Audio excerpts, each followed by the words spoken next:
paghihiganti, kalayaan. Ito ang mga makapangyarihang temang pumapalot sa El Filibusterismo, ang ikalawang nobela ni Dr. Jose Rizal. Ngunit, lampas na sa mga pahina nito ay mas malalim na mensahe, isang babala, isang pangarap at isang pananawagan para sa pagbabago. Samahan niyo ako at tuklasin natin ang kwento sa likod ng El Filibusterismo at ang epekto nito sa ating kasaysayan. El Filibusterismo ay inilathala noong 1891 bilang kasunod ng Noli Me Tangere. Ngunit, kung ang Noli ay may bahid ng pag-asa, ang El Fili naman ay puno ng galit at paghihiganti. Bakit kaya?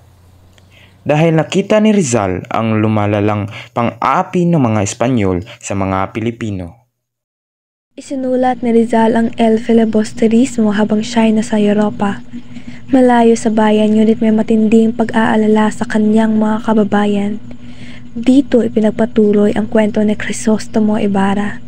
Ngunit sa pagkakataong ito, hindi na siya ang idealistang nais ng reforma. Siya na ngayon si Simon.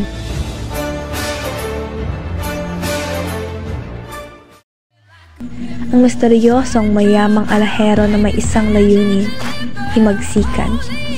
Punong-puno ng simbolismo ang nobelang ito.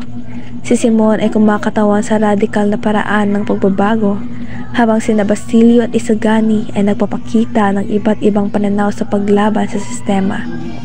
Isa sa pinakamakapangyarihang simbolo ay ang lampara, isang kasangkapang na maaaring magpasiklab ng revolusyon, ngunit sa halip ay nagdala ng pagkawasak.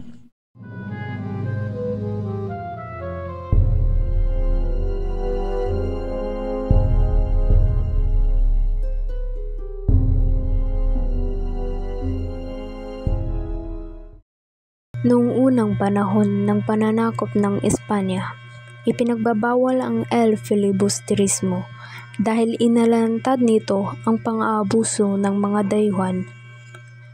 Ngunit hindi ito napigilan. Ang mensahe nito ay nagpalaganap ng diwa ng kalayaan. Ang nobelang ito ay naging isa sa mga bunsod ng 1986 Rebolusyong Pilipino. Bagaman panulat lamang ang naging sandata ni Rizal, nagawa nitong gisingin ang kamalayan ng mga Pilipino. Ang El Filibusterismo ay hindi lang isang kwento. Ito ay isang paalala na naglaban para sa kalayaan, katarungan at katotohanan ay hindi pa tapos.